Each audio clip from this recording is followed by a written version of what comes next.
আসসালামু আলাইকুম। আজ আমরা দেখব ধানের চারা উৎপাদনের জন্য কিভাবে মাটির প্রস্তুতি করতে হয় এবং বীজ রোপণ করতে হয়।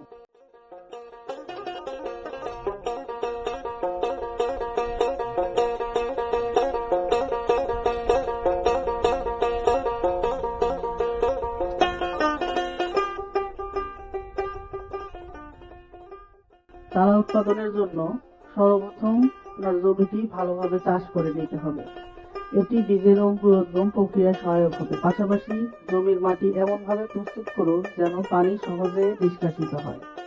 আগাছা পরিষ্কার করা, জমিতে থাকা আগাছাগুলো সরিয়ে ফেলুন, কারণ এগুলো ফসলের পুষ্টি শোষণ করতে পারে এবং ফলন কমিয়ে দিতে পারে। মাটির পিএইচ পরীক্ষা করা, মাটি চাষের আগে এর পিএইচ মান পরীক্ষা করুন। পিএইচ সম্পর্কে যদি আপনার ধারণা না থাকে অবশ্যই কমেন্ট করে জানাবেন। আমরা পরবর্তী ভিডিওতে অবশ্যই আপনাদের পিএইচ সম্পর্কে ধারণা দেওয়ার চেষ্টা করব। জমিতে সঠিক পরিমাণে পানি ছিটিয়ে মাটি আর্দ্র রাখুন। আর্দ্রতা বজায় রাখলে বীজ সহজে অঙ্কুরিত হয় এবং মাটির সঙ্গে ভালোভাবে মিশে যায়।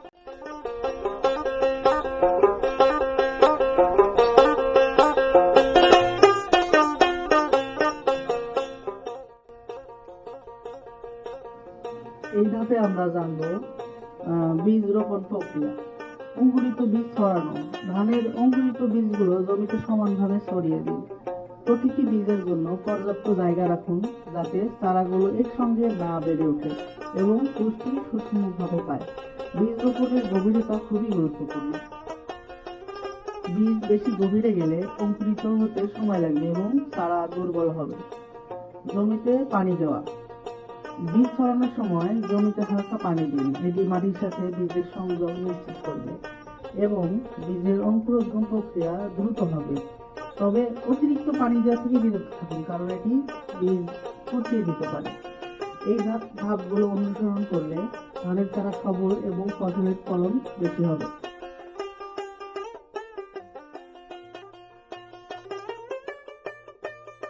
ভিডিওটি ভালো লাগলে লাইক দিন, শেয়ার করুন এবং চ্যানেল সাবস্ক্রাইব করতে ভুলবেন না। আপনার ধান চাষে সাফল্যতা কামনা করছি।